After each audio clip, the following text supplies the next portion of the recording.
തീർച്ചയായിട്ടും അത് യാഥാർത്ഥ്യമായിരിക്കുകയാണ്. വളരെയധികം സന്തോഷമുണ്ട്.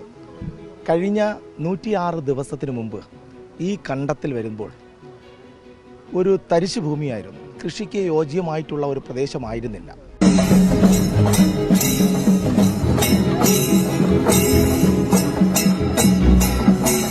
പത്മനാഭൻ്റെ തിരുമുറ്റത്തുള്ള പുത്തരി കണ്ടത്ത്, പുത്തരി വിളയിക്കുന്ന കണ്ടമായിരുന്നു ഈ കണ്ടം.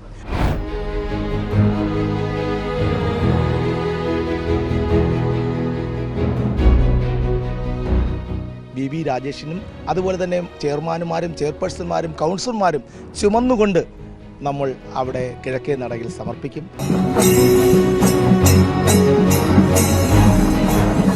ഇവിടെ ഏറ്റവും കൂടുതൽ എലികൾ ഉള്ള ഒരു പ്രദേശമാണ്. നമ്മൾ ഞാറ് നട്ട് ഒരു 10-20 ദിവസം കഴിയുമ്പോൾ തന്നെ അതിനെ കണ്ടിക്കുന്ന ഒരു സാഹചര്യം സംജാതമായി.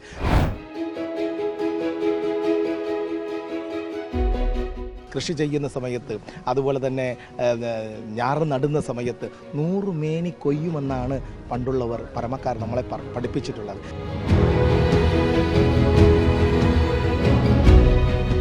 നമസ്കാരം. ശ്രീ പത്മനാഭസ്വാമി ക്ഷേത്രത്തിലെ ഒരു പ്രധാനപ്പെട്ട ചരിത്ര പ്രസിദ്ധമായ ചടങ്ങാണ് നിറപുത്തരി ചടങ്ങ്. ഇതിലേക്കുള്ള പുത്തൻ നെൽക്കതിരുകൾ നിലവിലിപ്പോൾ തിരുവനന്തപുരം നഗരസഭ വിളയിച്ചിരിക്കുകയാണ്. വേറെ എവിടെയുമല്ല, തിരുവനന്തപുരം നഗരത്തിലെ പ്രധാനപ്പെട്ട പുത്തരിക്കണ്ടം മൈതാനത്തിൻ്റെ ഒരറ്റത്താണ്. ഈ ദൃശ്യങ്ങളിൽ കാണുവാൻ സാധിക്കും. ഈ ഒരു പുത്തരിക്കണ്ടം മൈതാനത്തെ ഒരു പുറകുവശം എന്ന് വേണമെങ്കിൽ പറയാം. അതായത് പണ്ട് ഇവിടെ പാടമായിരുന്നു. ആ പാടമെല്ലാം നികത്തി ഇപ്പോൾ പുത്തരിക്കണ്ടം മൈതാനം ആയിരിക്കുകയാണ്. ഇതിന് തൊട്ട് പിറകിലാണ്, അതായത് പുത്തരിക്കണ്ടം മൈതാനത്തിൻ്റെ കോമ്പൗണ്ടിൽ തന്നെ തിരുവനന്തപുരം നഗരസഭ ശ്രീ പത്മനാഭസ്വാമിക്കുള്ള നെൽക്കതിരുകൾ വിളയിച്ചിരിക്കുകയാണ്. ഇതിന് പ്രധാനമായും നേതൃത്വം നൽകിയിരിക്കുന്നത് തിരുവനന്തപുരം നഗരസഭ തന്നെയാണ്. അതേസമയം ഇതിന് ചുക്കാൻ പിടിച്ചിരിക്കുന്നത് നഗരസഭയിലെ വികസനകാര്യ സ്റ്റാൻഡിംഗ് കമ്മിറ്റിയായ ശ്രീ കരമന അജിത്താണ്. എന്തായാലും കരമന അജിത്തിൻ്റെയും മറ്റ് നഗരസഭ ഉദ്യോഗസ്ഥരുടെയും തൊഴിലാളികളുടെയും എല്ലാവരുടെയും തന്നെ കഠിനമായ പരിശ്രമത്തിനൊടുവിലാണ് 150 ദിവസത്തിലധികം ഇത്തരത്തിലിവിടെ കഷ്ടപ്പെട്ട് ഇത്തരത്തിൽ നെൽകൃഷി നടത്തിയിരിക്കുന്നത്. അവരെ സംബന്ധിച്ച് വളരെ സന്തോഷമാണ്. കാരണം ഇത്തരത്തിലൊരു, അതായത് തലസ്ഥാനത്തെ പ്രധാന ക്ഷേത്രമാണ് ശ്രീ പത്മനാഭസ്വാമി ക്ഷേത്രം. ആ ക്ഷേത്രത്തിലെ പ്രധാന ചടങ്ങിലേക്ക് നെൽക്കതിരുകൾ നൽകാൻ തിരുവനന്തപുരം നഗരസഭ ആദ്യഘട്ടത്തിൽ ഒരു തീരുമാനമെടുക്കുകയായിരുന്നു. അതുകൂടാതെ തദ്ദേശ തിരഞ്ഞെടുപ്പ് നടക്കുന്ന വേളയിൽ തിരുവനന്തപുരത്തെ സിറ്റി ജില്ലാ അധ്യക്ഷനായ കരമന ജയൻ പറഞ്ഞിരുന്നു, അതായത് ഇവിടെ BJP അധികാരം പിടിച്ചു കഴിഞ്ഞാൽ, അതായത് നഗരസഭയിൽ BJP അധികാരം പിടിച്ചു കഴിഞ്ഞാൽ ഇവിടെ നെൽകൃഷി നടത്തുമെന്നും അതുകൂടാതെ ശ്രീ പത്മനാഭസ്വാമിയുടെ ഭക്തർക്ക് നൽകിയ വാഗ്ദാനം കൂടി അന്ന് ഇത് പറയപ്പെടുകയും ചെയ്തിരുന്നു. BJPക്ക് മേയർ സ്ഥാനം ലഭിച്ചാൽ കതിർ ക്ഷേത്രത്തിൽ ഏൽപ്പിക്കുന്ന ചടങ്ങ് പൗരാണിക കാലത്ത് നടന്നിരുന്ന രീതിയിലേക്ക് മാറ്റും എന്നും അദ്ദേഹം വ്യക്തമാക്കിയിരുന്നു. അതിപ്പോൾ യാഥാർത്ഥ്യമായിരിക്കുന്നു. എന്തായാലും ഇവിടെ ഇപ്പോൾ പ്രധാനമായും നമ്മളോട് പ്രതികരിക്കുന്നത് തിരുവനന്തപുരം നഗരസഭയുടെ വികസനകാര്യ സ്റ്റാൻഡിംഗ് കമ്മിറ്റിയായ കരമന അജിത്താണ്. അദ്ദേഹമാണ് ഈ ഒരു നെൽകൃഷിക്ക് പ്രധാനമായും നേതൃത്വം നൽകിയിരിക്കുന്നത്. ഭാരതീയ ജനതാ പാർട്ടിയുടെ ഒരു ഭരണസമിതി അധികാരത്തിൽ വരുമ്പോൾ അദ്ദേഹത്തിന് സമർപ്പിക്കുവാനുള്ള ആവശ്യമായിട്ടുള്ള കതിരുകൾ അത് ഭഗവാന്റെ നടയിൽ സമർപ്പിക്കുന്നത് അദ്ദേഹത്തിൻ്റെ കിഴക്കേ നടയിലുള്ള പുത്തരിക്കണ്ടത്തെന്ന് പാരമ്പര്യമായി നൂറ്റാണ്ടുകളായി ചെയ്തുകൊണ്ടിരുന്ന ആ പാരമ്പര്യം തീർച്ചയായിട്ടും തുടർന്ന് ഇവിടെ തന്നെ നമ്മൾ കൊയ്തെടുക്കുന്ന പുത്തരി ആയിരിക്കും അദ്ദേഹത്തിന് സമർപ്പിക്കുന്നത് എന്നൊരു സത്യം നമ്മുടെ ഭാഗത്തു നിന്നും ഉണ്ടായിരുന്നു. തീർച്ചയായിട്ടും അത് യാഥാർത്ഥ്യമായിരിക്കുകയാണ്. വളരെയധികം സന്തോഷമുണ്ട്. കഴിഞ്ഞ 106 ദിവസത്തിന് മുമ്പ് ഈ കണ്ടത്തിൽ വരുമ്പോൾ ഒരു തരിശു ഭൂമിയായിരുന്നു. കൃഷിക്ക് യോജ്യമായിട്ടുള്ള ഒരു പ്രദേശമായിരുന്നില്ല.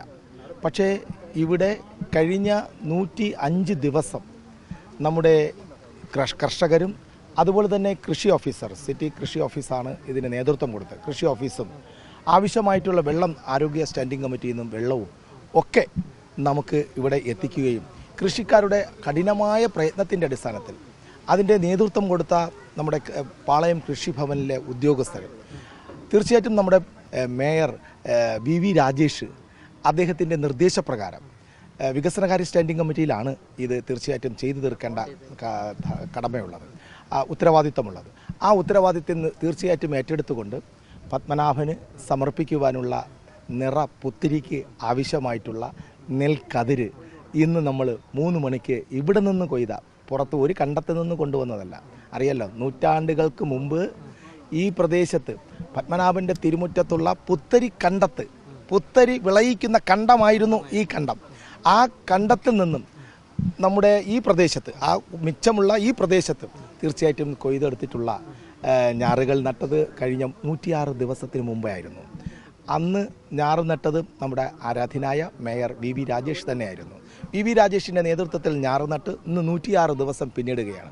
106 ദിവസത്തിൽ നമുക്ക് ആവശ്യമായിട്ടുള്ള, പത്മനാഭന് സമർപ്പിക്കുവാൻ ആവശ്യമായിട്ടുള്ള, അദ്ദേഹത്തിന് ആവശ്യമായിട്ടുള്ള കതിരുകൾ നമുക്കിവിടെ നിന്ന് കൊണ്ടുപോകുവാൻ സാധിച്ചു. ഇന്നിപ്പോൾ 3:15 മണിക്ക് ഇവിടെ നിന്ന് മേയർ നമ്മുടെ വി രാജേഷിൻ്റെ, പണ്ട് അറിയാമല്ലോ, ഇവിടെ നിന്ന് കർഷകർ തല ചുമടായി കൊണ്ട് പത്മനാഭൻ്റെ കിഴക്കേ നടയിൽ സമർപ്പിക്കുന്നതാണ് പതിവ്.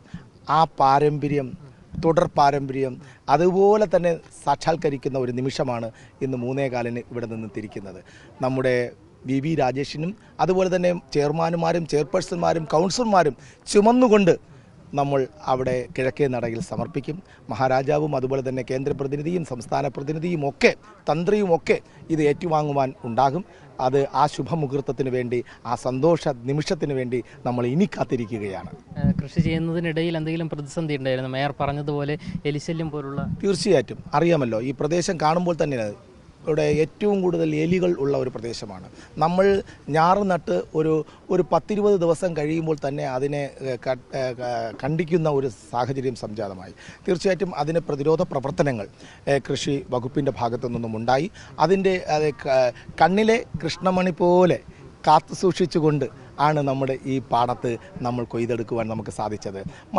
നമുക്കറിയാം, ഈ 3 മാസക്കാലത്തെ കഠിനമായ ചൂട്, കൃത്യമായി പറഞ്ഞാൽ ഇപ്പോൾ മഴ കിട്ടേണ്ടതും കൃത്യമായി കിട്ടിയിട്ടില്ല. പക്ഷേ നമുക്ക് ഏകദേശം 34 ലക്ഷത്തോളം ലിറ്റർ വെള്ളമാണ്, 10 ലക്ഷത്തോളം ലിറ്റർ വെള്ളമാണ് നമുക്കിവിടെ ഉപയോഗിക്കേണ്ടി വന്നത്.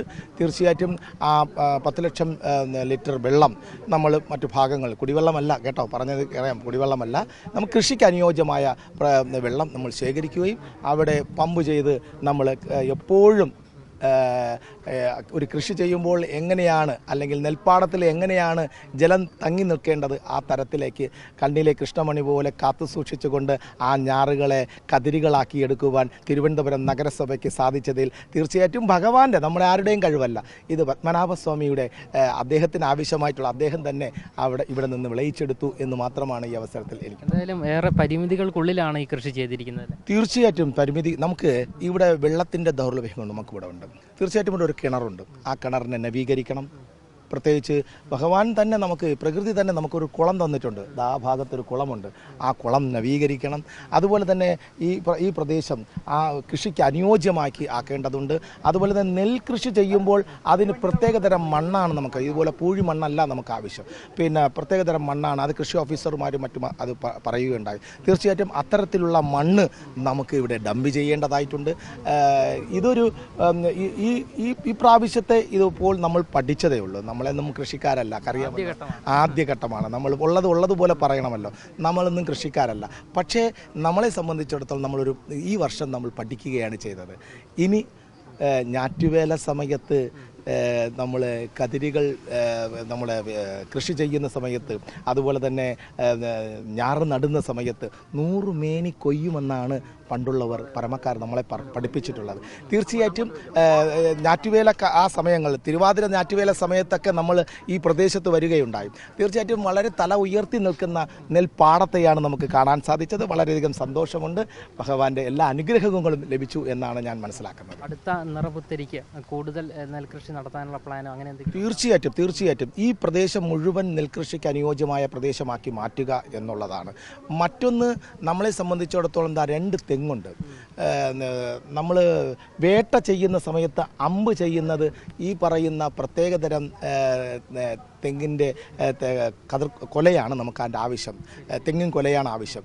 ഇവിടെ നിന്നും അത് കെട്ടി ഇറക്കി നമ്മളത് കൊണ്ടുപോകും. അപ്പോൾ പൂക്കൊലയല്ല, ഈ തെങ്ങിൻ കൊല, അതായത് തേങ്ങ അത് കെട്ടിയിറക്കി അതിലാണ് അദ്ദേഹം അമ്പ് ചെയ്യുന്നത്, അല്ലേ? അമ്പ് ചെയ്യുന്നത് എന്നാണ് ഞാൻ മനസ്സിലാക്കുന്നത്. അപ്പോൾ ക്ഷേത്രത്തിൻ്റെ മറ്റു ഭാരവാഹികൾ നമ്മോട് ആവശ്യപ്പെട്ടു, ഇത്തരം ഈ വിഭാഗത്തിൽപ്പെടുന്ന തെങ്ങിൻ തൈകൾ നമുക്ക് ഇവിടെ വച്ചു പിടിപ്പിക്കുകയും അതിനെ പാപമാകുന്ന സമയത്ത് നമ്മുടെ പത്മനാഭസ്വാമി ക്ഷേത്രത്തിൽ നടുവാനുള്ള അടുത്ത കർത്തവ്യത്തിലേക്ക് നമ്മൾ കടക്കുകയാണ്. അത് അവരുടെ ആവശ്യപ്രകാരമാണ്. തീർച്ചയായിട്ടും അതിൻ്റെ ഫലവും അതിൻ്റെ പ്രവൃത്തിയുമായി നമ്മൾ മുന്നോട്ട് പോകും. പത്മനാഭസ്വാമിക്ക് ഒരല്ലലുമില്ലാതെ, കാർഷിക വിഭവത്തിൽ ഒരല്ലലുമില്ലാതെ, നമുക്കൊരന്നലുമില്ലാതെ ഭഗവാൻ കാത്തു സൂക്ഷിക്കുകയാണ് ഭഗവാൻ അനന്തപത്മനാഭൻ. തീർച്ചയായിട്ടും നമ്മൾ സമ്പൽ സമൃദ്ധിയുടെയും അതുപോലെ തന്നെ സന്തോഷത്തിൻ്റെയും സാഹോദര്യത്തിൻ്റെയും സഹവർത്തിത്വത്തിൻ്റെയും ഒരു നാടാണ് നമ്മുടെ അനന്തപുരം എന്ന് പറയുന്നത്. അത് ഭഗവാന്റെ അനുഗ്രഹമാണ്. ആ അനുഗ്രഹം നേടിയ നമ്മളെ സംബന്ധിച്ചിടത്തോളം അദ്ദേഹത്തിന് വേണ്ടത് നമ്മൾ കൊടുക്കേണ്ടത് നമ്മുടെ ധാർമ്മികമായ ഉത്തരവാദിത്തമാണ്. ഒരു ഭരണസമിതി എന്നുള്ള നിലയിൽ തീർച്ചയായിട്ടും ആ ഭരണസമിതി അതിന് നേതൃത്വം കൊടുക്കുകയാണ്. ആ നേതൃത്വം കൊടുക്കുന്നതോടൊപ്പം തന്നെ തീർച്ചയായിട്ടും അത് ആ പാരമ്പര്യം കാത്തു സൂക്ഷിക്കുക, അതാണ് നമ്മുടെ ലക്ഷ്യം.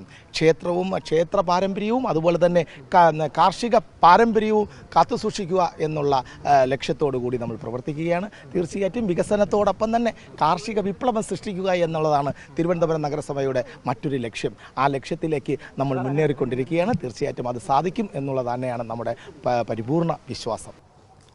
എന്തായാലും ഈ നിറപുത്തരി ചടങ്ങിൽ ശ്രീപത്മനാഭസ്വാമി ക്ഷേത്രത്തിലേക്ക് മേയറും മറ്റ് കൗൺസിലർമാരും ചെയർമാൻമാരും അടക്കമുള്ളവർ ഈ കൊയ്തു വെച്ചിരിക്കുന്ന നെൽക്കതിരുകൾ തലയിൽ ചുമന്നുകൊണ്ട്, അതായത് പുത്തരിക്കണ്ടം മൈതാനത്ത് നിന്നും തലയിൽ ചുമന്നുകൊണ്ട് പത്മനാഭസ്വാമി ക്ഷേത്രത്തിലേക്ക് പോകുമെന്നാണ് നമുക്ക് മനസ്സിലാക്കാൻ സാധിക്കുന്നത്. അതാണ് ചടങ്ങ്.